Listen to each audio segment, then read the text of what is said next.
Olá! Que a graça e a paz do Senhor Jesus sejam sobre a sua vida neste dia.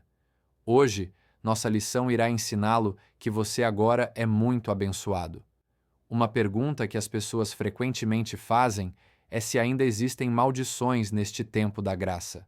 Obviamente, nós somos abençoados com toda sorte de bênção espiritual, mas será que um crente ainda pode sofrer com maldições?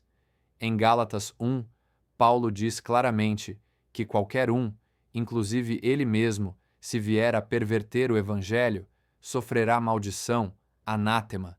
No contexto de Gálatas, como as pessoas estavam pervertendo o evangelho, introduzindo a lei com o fim de se tornarem santos.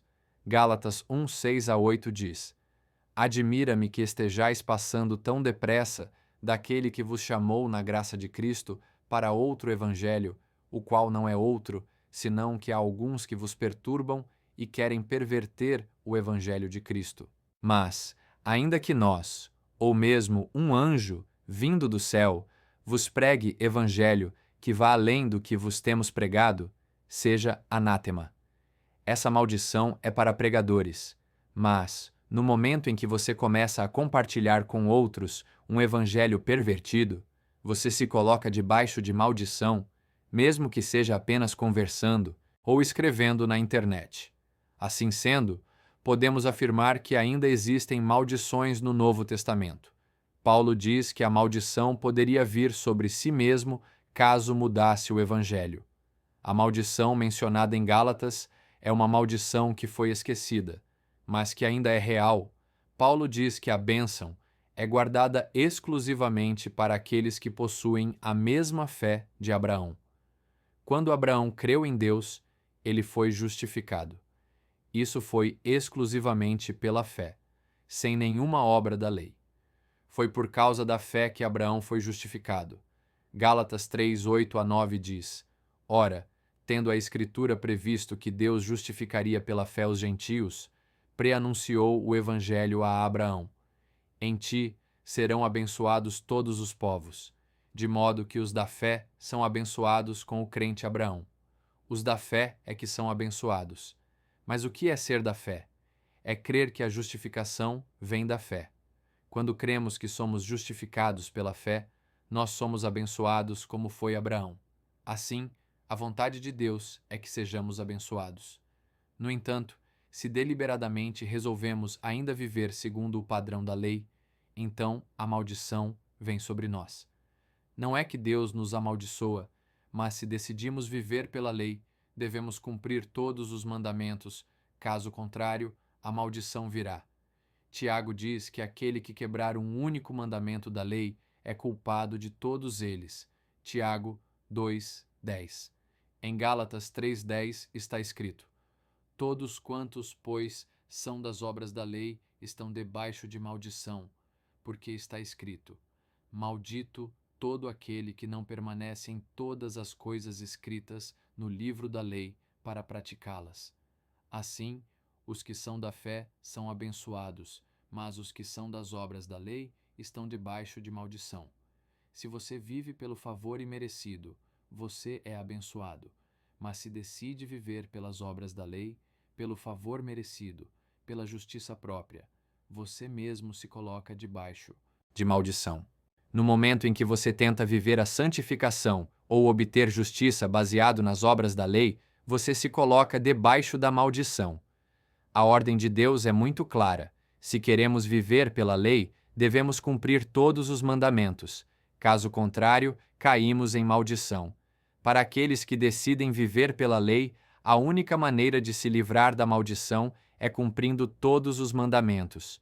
O problema é que ninguém jamais conseguiu cumprir a lei. Todos os milagres do Senhor foram feitos exclusivamente pela fé. Em nenhum momento, o Senhor exigiu das pessoas um bom comportamento antes de fazer o milagre. As pessoas certamente tinham problemas conjugais, ressentimentos e intrigas, mas o Senhor nunca disse que primeiro deveriam cumprir os mandamentos antes de serem curadas. O Senhor também jamais enviou doenças sobre alguém como forma de discipliná-lo. Ele nunca impôs as mãos para dar lepra, só para curar. Em nenhum momento, O Senhor faz os milagres com base no merecimento das pessoas, mas sempre com base na fé. Todas as pessoas que vieram a Jesus foram curadas. Será que todas elas cumpriam a lei perfeitamente? Claro que não. Elas somente recebiam pela fé. Em Mateus 9, temos o relato da cura de 2 cegos. A única condição do Senhor foi a fé. Partindo Jesus dali, seguiram-no 2 cegos, clamando: Tem compaixão de nós, filho de Davi. Tendo ele entrado em casa, aproximaram-se os cegos, e Jesus lhes perguntou: Credes que eu posso fazer isso? Responderam-lhe: Sim, Senhor. Então lhes tocou os olhos, dizendo: Faça-se-vos conforme a vossa fé. Mateus 9, 27 a 29. O Senhor lhes perguntou: Vocês creem que eu posso fazer isso? Ele não os exortou, dizendo: O que vocês têm olhado? A graça depende de fé, mas a lei é a confiança nas próprias obras e méritos. As pessoas que foram curadas pelo Senhor não eram perfeitas. Certamente tinham pecados. Elas não receberam o milagre com base em quão santas eram. É claro que a santidade glorifica o Senhor, mas não é a razão para a bênção. Na verdade, a bênção é que produz santidade, pois é a bondade de Deus que nos conduz ao arrependimento.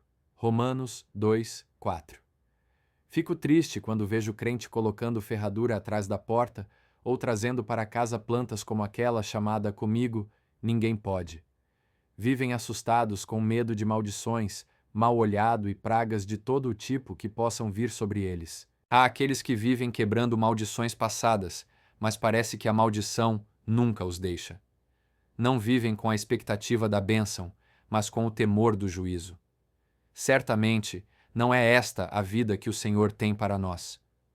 Gostaria de mostrar 3 aspectos da maldição que foram completamente eliminados por Cristo na cruz.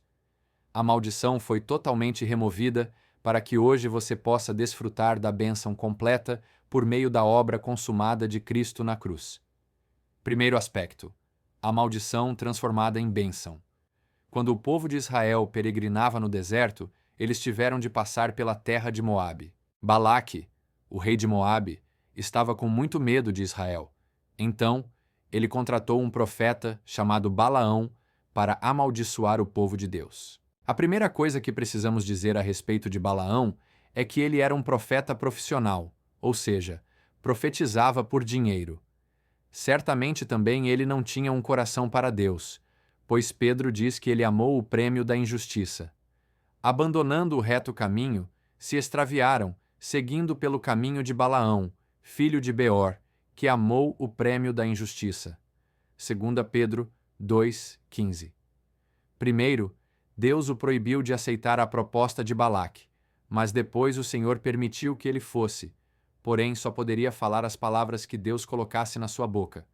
Balaão, então, se coloca no cume do monte pronto para amaldiçoar o povo de Israel, mas Deus colocou palavras de bênção na boca dele. Números 23, 7 diz: Como posso amaldiçoar a quem Deus não amaldiçoou? Como posso denunciar a quem o Senhor não denunciou? Apesar de todos os erros de Israel no deserto, eles ainda eram povo de Deus, e Deus não permitiu que Balaão os amaldiçoasse. Como Balaão não conseguia amaldiçoar, Balaque o levou a outro monte, chamado Pisga, para que ele pudesse ter uma visão de Israel por outro ângulo. Mas mesmo assim, somente foram proferidas palavras de bênção. Números 23, 19 a 21 diz: Deus não é homem, para que minta, nem filho de homem, para que se arrependa. Porventura, tendo ele prometido, não o fará? Ou, tendo falado, não o cumprirá? Eis que para abençoar recebi ordem. Ele abençoou, não o posso revogar. Não viu iniquidade em Jacó, nem contemplou desventura em Israel. As afirmações feitas por Balaão são maravilhosas. Primeiro, ele diz que Deus já abençoou Israel, e isso não pode ser revogado, pois Deus não é homem para que minta, e nem filho de homem para que se arrependa. Se isso era verdade na velha aliança, muito mais agora. Uma vez que Deus disse que somos perdoados e justificados em Cristo, isso não pode mais ser revogado. Alguns acreditam que suas muitas quedas e pecados podem fazer Deus mudar a sua aliança, Mas isso é mentira do maligno. O pai pode discipliná-lo, mas jamais mudará a aliança feita na cruz. Hebreus 6, 13 a 20. Depois, no verso 20, Balaão diz que ninguém pode revogar a bênção que Deus liberou. A bênção de Deus sobre a sua vida não pode mais ser revertida. Ele decidiu nos abençoar, por isso toda língua que se levantar contra nós em juízo, nós a condenaremos. Já somos abençoados, e isso não pode ser revogado. Em Isaías 54:17 diz: Toda arma forjada contra ti não prosperará. Toda língua que ousar contra ti em juízo, tu a condenarás. Esta é a herança dos servos do Senhor, e o seu direito que de mim procede, diz o Senhor. A palavra bênção, no Novo Testamento, é eulogia, de onde vem a nossa palavra elogio. Significa falar bem, positivamente, levantando e nunca abatendo o outro. Fale bem a respeito de si mesmo, de seu corpo e de seu trabalho, pois, fazendo assim, você libera bênção. Por outro lado, a palavra usada no Novo Testamento para maldição é katara, que significa falar negativamente a respeito de algo. Nós podemos amaldiçoar algo ou alguém sem usar a palavra maldição. O Senhor amaldiçoou a figueira e ele não disse: Figueira, eu te amaldiçoo. Ele apenas disse: Nunca jamais coma alguém fruto de ti. E no outro dia, a figueira secou completamente. Por fim, o verso 21 diz que o Senhor não viu iniquidade em Israel. Esta é uma afirmação realmente espantosa. Esta é a bênção de Deus sobre nós, pois ele disse: Das suas iniquidades jamais me lembrarei. Deus não diz que não há pecado em nós, ele apenas diz que não vê. Não devemos nunca pensar que não há pecado em nós, mas devemos declarar ousadamente que o Senhor não vê iniquidade em Israel. Quando nos olha, ele não vê pecado em nós. Se ele não vê o pecado, nunca poderá nos amaldiçoar. Em Números 24:2, Balaão tenta pela terceira vez amaldiçoar Israel. A Escritura diz que ele novamente subiu a um monte e viu Israel acampado segundo as suas tribos. Quando viu o acampamento, o Espírito veio sobre ele. Números 24:2 nos mostra: Levantando Balaão os olhos e vendo Israel acampado segundo as suas tribos, veio sobre ele o Espírito de Deus. No acampamento de Israel no deserto, as 12 tribos, em grupos de 3, eram colocadas ao redor do tabernáculo. Como a tribo de Judá era muito maior que as outras, o lado em que ficava Judá era bem mais comprido, dando ao acampamento o formato da cruz. Balaão viu a cruz no deserto. Na cruz, Deus Pai não pode ver o nosso pecado. Quando vemos a cruz de um lugar elevado, o Espírito vem sobre nós. Balaão não recebeu o Espírito de Deus. O Espírito veio sobre ele apenas naquele momento, para colocar as palavras de bênção na sua boca. Segundo aspecto da maldição, que foi completamente eliminada por Cristo: a maldição hereditária. O segundo aspecto da maldição é aquilo que é chamado de maldição hereditária. Eu creio que existe mesmo uma maldição hereditária na vida daqueles que não estão em Cristo, mas para aqueles que estão em Cristo, não há mais nenhum tipo de maldição. Em 2 Coríntios 5,17, diz que, se alguém está em Cristo, é nova criatura. As coisas antigas já passaram, eis que se fizeram novas. Essas coisas antigas que passaram incluem as maldições hereditárias. Mas muitos crentes creem que ainda estão debaixo de maldição, por isso vivem sob uma constante expectativa de castigo e tribulação, porque nunca sabem quando o pecado de seus avós e pais vai alcançá-los. Eles sempre estão aguardando uma colheita de pecados que outros e eles mesmos cometeram no passado. Jeremias 31, 29 a 30 diz: Naqueles dias já não dirão: os pais comeram uvas verdes, e os dentes dos filhos é que se embotaram. Cada um, porém, será morto pela sua iniquidade. De todo homem que comer uvas verdes, os dentes se embotarão.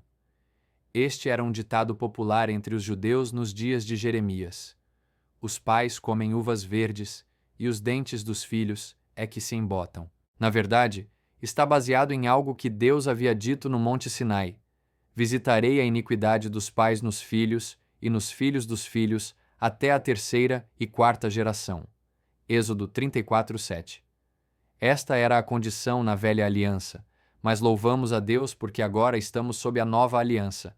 No entanto, alguns crentes ainda estão se baseando na velha aliança e por isso sofrem perda espiritual. Hoje, nossos pecados e os pecados de nossos pais e os pecados dos pais de nossos pais foram todos cravados na cruz e por isso não sofremos mais nenhuma maldição.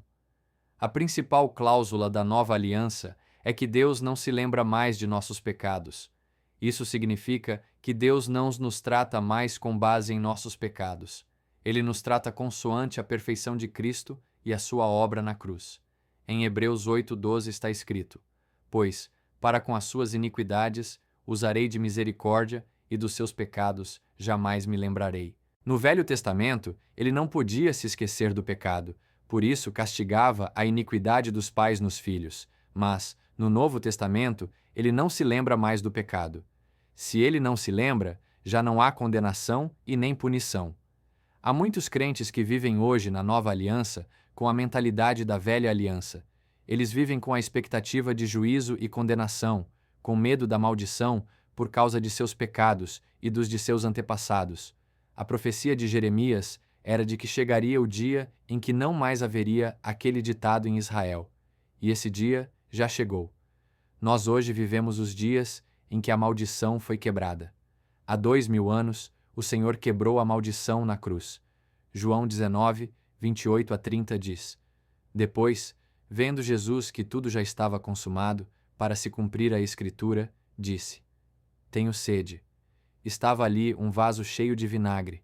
Embeberam de vinagre uma esponja e, fixando-a num caniço de isopo, lhe achegaram à boca. Quando, pois, Jesus tomou o vinagre, disse: está consumado, e, inclinando a cabeça, rendeu o espírito. Na cruz do Calvário, o Senhor viu que tudo já estava consumado, mas nesse momento, ele disse que tinha sede. Deram-lhe, pois, vinagre para beber. A profecia de Jeremias fala de uvas verdes, que embotam os dentes, e na cruz lhe deram o vinagre, que também embota os dentes. Ao beber o vinagre, ele estava cumprindo a profecia de Jeremias 31. Quando bebeu do vinagre, ele tomou sobre si a maldição que pertencia aos filhos por causa dos pecados dos pais. Ele tinha sede da nossa liberdade. Tinha sede de nos libertar da maldição de nossos antepassados. Terceiro aspecto da maldição que foi completamente eliminada por Cristo: a maldição da lei. O terceiro aspecto é a maldição da lei. Escolher viver pela graça ou pela lei é escolher viver debaixo da bênção ou debaixo de maldição. Se vivemos pela graça do Evangelho, já não sofremos maldição, pois Cristo se fez maldição em nosso lugar. Gálatas 3:13 diz: Cristo nos resgatou da maldição da lei, fazendo-se Ele próprio maldição em nosso lugar, porque está escrito: maldito todo aquele que for pendurado em madeiro. Cristo nos resgatou da maldição da lei e nos deu todas as bênçãos da lei. Em Deuteronômio 28, temos a lista de bênçãos e maldições da lei. São 14 versículos para as bênçãos, mas são 54 para as maldições. Não temos como ver cada bênção, mas vamos ler algumas. Bendito serás tu na cidade, e bendito serás no campo. Deuteronômio 28:3. Isso significa que a bênção está sobre nós, e não sobre o lugar onde estamos. Bendito o fruto do teu ventre. Deuteronômio 28:4. Todo o seu corpo é abençoado com saúde e fertilidade. A nossa bênção também se estende aos filhos. Não importa o que digam sobre eles, podemos declarar que são abençoados. O verso 7 diz: O Senhor fará que sejam derrotados na tua presença os inimigos que se levantarem contra ti. O verso 8 diz: O Senhor determinará que a bênção esteja em tudo o que colocares a mão. O verso 12 diz: O Senhor te abrirá o seu bom tesouro, o céu. Emprestarás a muitas gentes, porém tu não tomarás emprestado. Ser abençoado é emprestar. Tomar emprestado é maldição. Fazer dívida não é pecado. Caso contrário, emprestar também seria, pois, nesse caso, quem empresta estaria induzindo o outro ao pecado. O verso 13 diz: O Senhor te porá por cabeça e não por cauda. As maldições incluem áreas como sua saúde, sua família, sua provisão e sua paz. O verso 22 diz: O Senhor te ferirá com a tísica, e a febre, e a inflamação, e com o calor ardente, e a secura, e com o crestamento, e a ferrugem, e isto te perseguirá até que pereças. A tísica é tuberculose. Cristo nos resgatou de todas as maldições de enfermidade. O verso 27 diz: O Senhor te ferirá com as úlceras do Egito, com tumores, com sarna e com prurido de que não possas curar-te. O verso 59 diz: Então o Senhor fará terríveis as tuas pragas e as pragas de tua descendência, grandes e duradouras pragas e enfermidades graves e duradouras. Esta é a descrição de doenças crônicas que duram toda uma vida. Mas Cristo nos resgatou de todas essas maldições. Não estamos mais debaixo de nenhuma dessas maldições da lei, mas aqueles que escolhem viver pelas obras da lei estão ainda sujeitos a elas. A respeito dos filhos, disse que eles serão levados cativos. O verso 41 diz: Gerarás filhos e filhas, porém não ficarão contigo, porque serão levados ao cativeiro. Ser levado cativo é estar preso por drogas, álcool e coisas afins. Tudo isso é maldição, mas nós fomos libertos delas. A respeito da provisão, também havia maldições na lei. Os versos 43 a 44 dizem: O estrangeiro que está no meio de ti se elevará mais e mais, e mais descerás. Ele te emprestará a ti, porém tu não lhe emprestarás a ele. Ele será por cabeça, e tu serás por cauda. Nós, porém, fomos redimidos da pobreza e da miséria. A graça do Senhor Jesus Cristo é que, sendo rico, se fez pobre por amor de nós, para que, pela sua pobreza, nos tornássemos ricos. O verso 68 diz: O Senhor te fará voltar ao Egito em navios, pelo caminho de que te disse. Nunca jamais o verás. Sereis ali oferecidos para venda como escravos e escravas aos vossos inimigos, mas não haverá quem vos compre. Esta é a suprema humilhação. Além de serem vendidos como escravos, não haveria ninguém interessado em comprá-los. A última palavra de maldição é que ninguém iria comprá-los, mas Cristo veio justamente para nos redimir. A palavra resgatar significa comprar. Ninguém se interessou em pagar o preço por nós, mas Cristo veio e nos comprou. Ele nos resgatou e redimiu da maldição da lei. Gálatas 3:13. A palavra usada em Gálatas 3:13, traduzida como resgatar, é exagorazo. Ela vem de duas palavras gregas, es e ágora. Es é um prefixo que designa algo para fora, e ágora era o mercado de Atenas. Respatar, então, significa comprar no mercado de escravos. Nos dias de Jesus, a forma comum como os judeus executavam os criminosos era pelo apedrejamento. O Senhor Jesus poderia ter morrido dessa forma, mas, em vez disso, ele foi crucificado. 1000 anos antes de existir a crucificação, Moisés disse que aquele que fosse pendurado no madeiro seria amaldiçoado. Isso significa que o Senhor não derramou o seu sangue apenas para nos perdoar dos pecados, mas também para nos livrar da maldição, fazendo-se Ele próprio maldição em nosso lugar. Um grande problema é que os crentes não reconhecem quando a maldição vem. É por isso que dizem que a doença é uma bênção, enquanto Deuteronômio 28 diz que ela é uma maldição. Dizem que a pobreza é uma bênção, enquanto Deuteronômio 28 diz que é resultado de maldição. Eles dizem que as doenças e a pobreza trazem glória ao nome de Deus. O que não sabem é que a cura traz muito maior glória a Deus. Não precisamos sofrer debaixo de nenhuma maldição. Basta que creiamos na justiça que vem pela fé.